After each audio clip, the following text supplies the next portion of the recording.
Imagine कीजिए कि आप अपने घर पर अपने परिवार के साथ चैन की नींद सो रहे हैं। सूरज निकलते ही आप आंखें खोलते हैं और आपके घर की दीवारों पर कुछ ऐसी दरारें नजर आने लग जाती हैं। तो आपका क्या रिएक्शन होगा? आप वहां से अपने परिवार के साथ बाहर निकल आओगे, है ना? पर बाहर निकलते ही समझ आता है कि सिर्फ दीवारें ही नहीं, बाहर सड़कों पर जगह जगह ऐसी दरारें नजर आ रही हैं और किसी भी समय आपका घर, आपका शहर पूरी तरह कोलैप्स होने वाला है। चमोली डिस्ट्रिक्ट में लोकेटेड जोशीमठ नाम के शहर में रहने वाले 23,000 लोग ऐसी ही सिचुएशन से गुजर रहे हैं। Uttarakhand Joshimath is sinking in its own debris.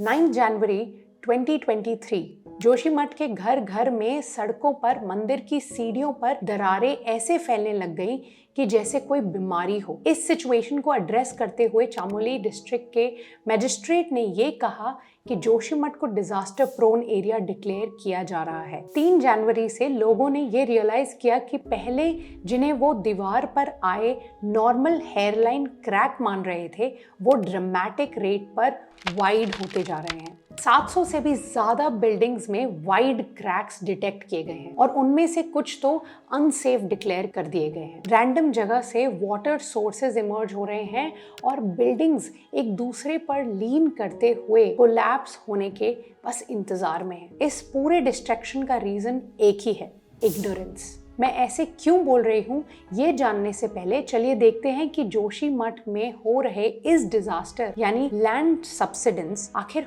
होता क्या है। What is land subsidence? अर्थ के डाउनवर्ड वर्टिकल मूवमेंट को लैंड सब्सिडेंस कहा जाता है। इस फिनोमेना में ऐसा लगता है कि अर्थ का सरफेस अपने आप में ही सिंक होते जा रहा है। आपने कभी जेंगा खेला है? जेंगा में ब्लॉक्स एक के ऊपर एक रखे जाते हैं। मैंने किसी नीचे वाले लेयर से एक एक करके ब्लॉक्स निकालना शुरू किया तो क्या होगा? जो ऊपर वाले ब्लॉक्स हैं वो कोलैप्स होते हुए नजर आएंगे, राइट? ऐसा ही कुछ लैंड सब्सिडेंस में भी होता है। इसका मेन रीजन है अंडरग्राउंड हो रहे चेंजेस, जिनकी वजह से लैंड सरफेस का एलिवेशन कम होने लग जाता है। और अगर ऐसी जगह पर जहां अंडरग्राउंड चेंजेस हो रहे हों वहां हैवी कंस्ट्रक्शन किया जाए तो लैंड सिंक होने के चांसेस और बढ़ जाते हैं।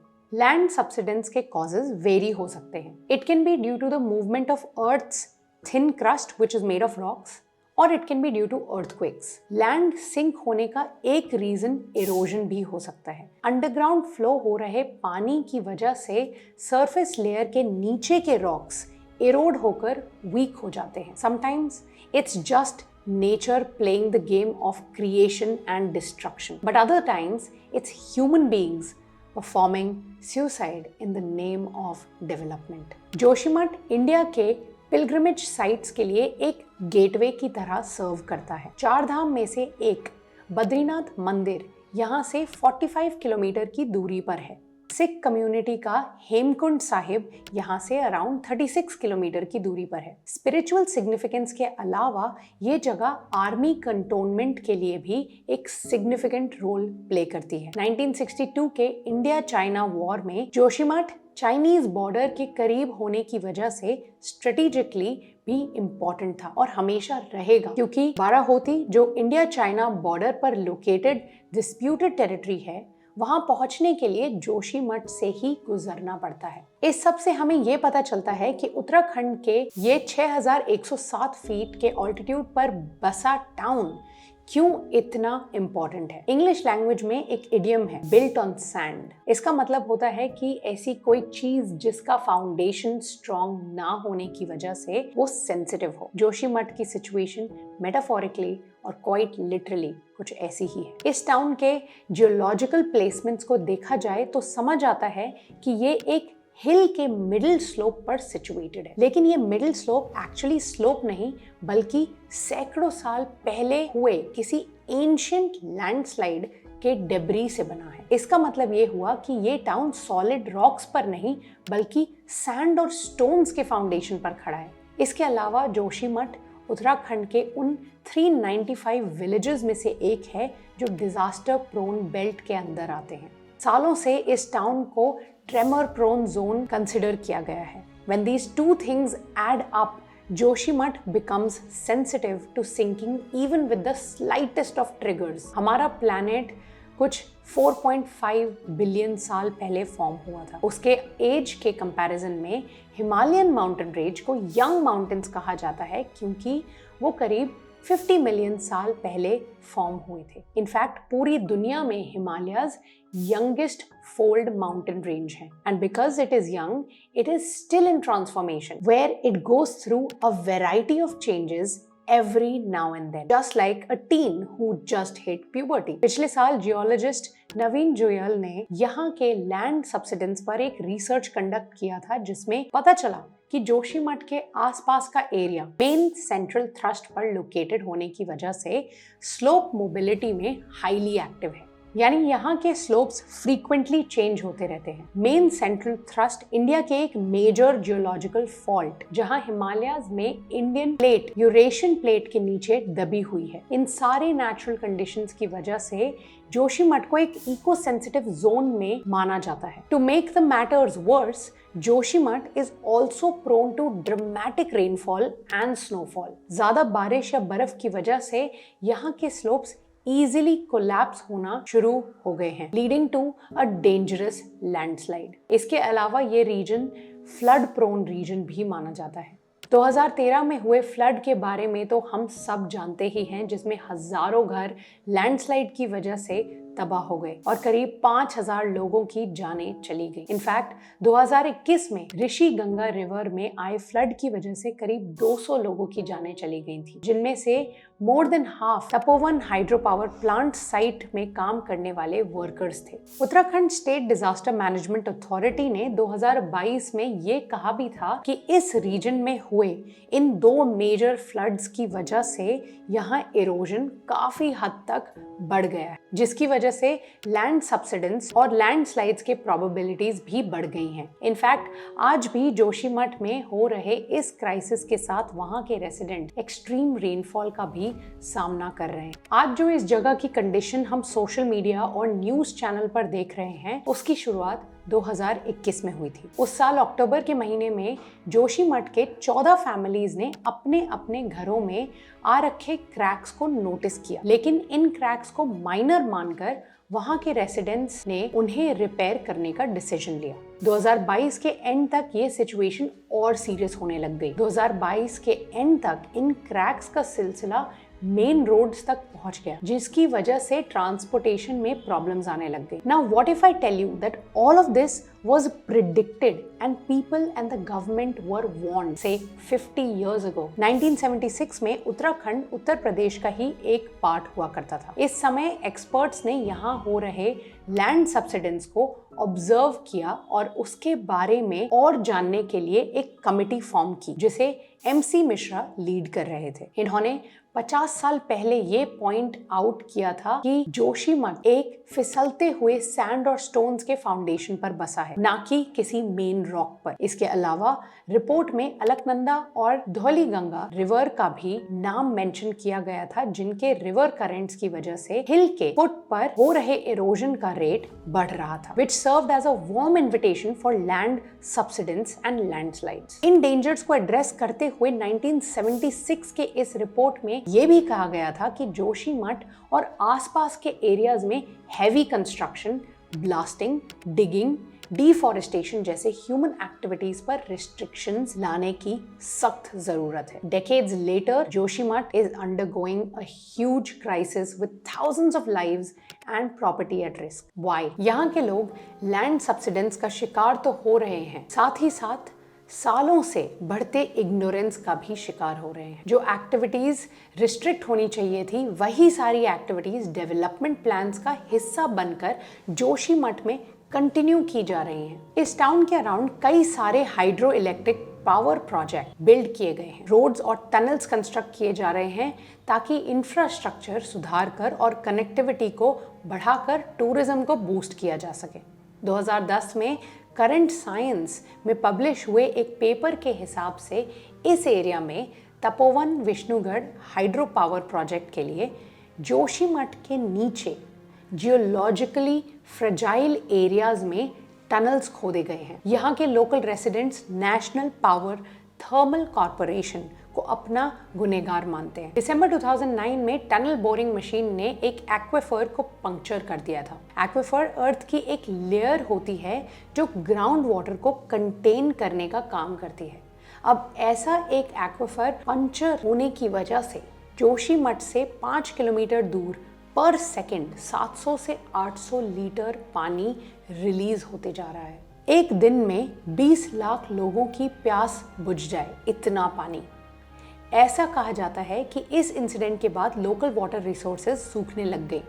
यहाँ के कई लोकल रेसिडेंट्स 2009 के इस इंसिडेंट को उनके आज के कंडीशन से जोड़ते हैं, लेकिन साइंटिफिकली ये प्रूव नहीं हुआ है कि ये दोनों इवेंट्स किसी भी तरह से कनेक्टेड हैं। NTPC denied any role in the ongoing crisis in Joshimath. दीवारों और रास्तों पर क्रैक्स के अलावा कई जगह पर इन क्रैक्स में से मडी वॉलेटाइल केमिकल लोडेड पानी भी रिलीज हो रहा था। जोशीमठ बचाओ संघर्ष समिति के कन्वीनर अतुल सती का ये मानना है कि ये पानी 2021 के फ्लड का है जो तपोवन विष्णुगढ़ प्रोजेक्ट के टनल में जाकर रह गया था। लेकिन NTPC के एक ट्वीट में ये स्टेट किया है कि उनके प्रोजेक्ट के कोई भी टनल्स जोशीमठ से पास नहीं होते। इन हाइड्रो इलेक्ट्रिक पावर प्रोजेक्ट्स के साथ 4 धाम हाईवे एक्सपेंशन प्रोजेक्ट को भी क्रिटिसाइज किया जा रहा है, जिसमें 6 किलोमीटर लॉन्ग हिलांग मारवाड़ी बाईपास की वजह से स्लोप्स और वीक हो रहे हैं। बॉर्डर रोड्स ऑर्गेनाइजेशन को ब्लेम करते हुए कई रेसिडेंट्स ने ये स्टेट किया है कि इस बाईपास के कंस्ट्रक्शन में खुदाई के लिए ड्रिल्स और एक्सप्लोजिव यूज़ किए जा रहे हैं।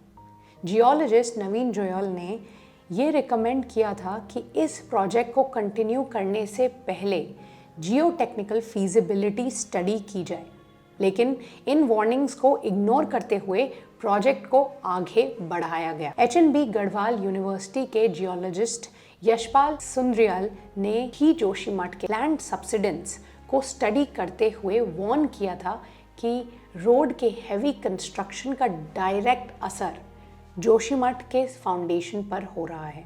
इनफैक्ट 5 जनवरी को इस बाईपास और NTPC डैम के कंस्ट्रक्शन को टेम्पररीली रोका गया ताकि यहाँ हो रहे लैंड सब्सिडेंस की प्रोसेस स्लो हो जाए। इन एरियाज का ड्रेनेज सिस्टम को भी ब्लेम किया जाता है। 2022 Uttarakhand state disaster management authority के रिपोर्ट के हिसाब से इस पूरे एरिया में ड्रेनेज और waste water disposal system lack करता है। द हिंदू के एक आर्टिकल के हिसाब से यहाँ के 85% बिल्डिंग्स, जिसमें से कुछ आर्मी ओन करती है, वो सीवेज सिस्टम से कनेक्टेड ही नहीं है। Instead these buildings have soaked pits. 1976 के उस रिपोर्ट में इन सोक्ड पिट्स के बारे में भी वार्न किया गया था। सॉइल और बोल्डर्स के बीच इस इनएडिक्वेट ड्रेनेज सिस्टम की वजह से कैविटीज फॉर्म हो सकते हैं। These cavities can further enhance the chances of landslides in this sensitive zone. अब सवाल ये है कि ये सब जानते हुए भी क्यों इन वार्निंग्स को इग्नोर किया गया। जोशीमठ हमेशा से एक हाई रिस्क एरिया रहा है। ऐसे एरियाज में डेवलपमेंट प्रोजेक्ट्स लाना ज़रूरी है, एज एवरीवन डिजर्व्स इट, लेकिन जिस तरह से यहाँ उसे लाया गया वो डेवलपमेंट कम और डिसरप्शन ज़्यादा लगने लगा है। हज़ारों लोगों के घरों और दुकानों को निगलते हुए जोशीमठ धीरे धीरे फिसल कर डूब रहा है। Recently Indian space research organisation ने कुछ इमेजेस रिलीज किए थे जो जोशीमठ में हो रहे सिवियर लैंड सब्सिडेंस को रिवील करते हैं। उनके रिपोर्ट से ये पता चला कि अप्रैल से नवंबर तक ये सब्सिडेंस काफ़ी ग्रेजुअल था। टाउन 8.9 सेंटीमीटर नीचे सिंक हुआ, लेकिन दिसंबर 2022 से जनवरी 2023 के बीच ऐसा कुछ हुआ कि सब्सिडेंस ड्रामेटिक रेट पर बढ़ने लग गया। So much so that the town sank 5.4 centimeter in just 12 days. Satellite images से ये भी पता चलता है कि 2180 मीटर ऊंचाई पर located Joshimath Auli road collapse होने के कगार पे है। So what's next? एक्सपर्ट्स के हिसाब से ये लैंड सब्सिडेंस एक ही टाउन तक लिमिटेड नहीं है। It has the capacity to drown broader areas. more houses and buildings and lives if not rescued on time. Joshimath की ये सिचुएशन चीख चीख कर हमें ये बताने की कोशिश कर रही है कि ऐसे डिजास्टर प्रोन एरियाज में सस्टेनेबल सिटी प्लानिंग की ज़रूरत है। क्लाइमेट चेंज इस पूरे क्राइसिस को और बढ़ावा दे रहा है, ऐसा भी कुछ एक्सपर्ट्स का मानना है। एक बहुत ही फेमस कोट है, nature always finds a way. It really does. हम इंसान भूल जाते हैं कि हमारा रोल इस पूरे अर्थ पर कितना छोटा है। Nature can exist without us, but the reverse is impossible. Development के नाम पर अगर नेचुरल फोर्सेस को ऐसे ही डिसरप्ट किया गया, सालों से दिए गए वार्निंग्स को इग्नोर किया गया, तो उसका रिजल्ट क्या होगा ये आज पता चल रहा है जोशीमठ में। Hope we don't ignore this warning because it could be very well the last one. I hope you found this video helpful. If yes, go ahead and share it with your friends and family. और अभी तक आपने channel को subscribe नहीं किया तो जल्दी से सब्सक्राइब बटन पर क्लिक ज़रूर करिए। That was it for today. Until next time.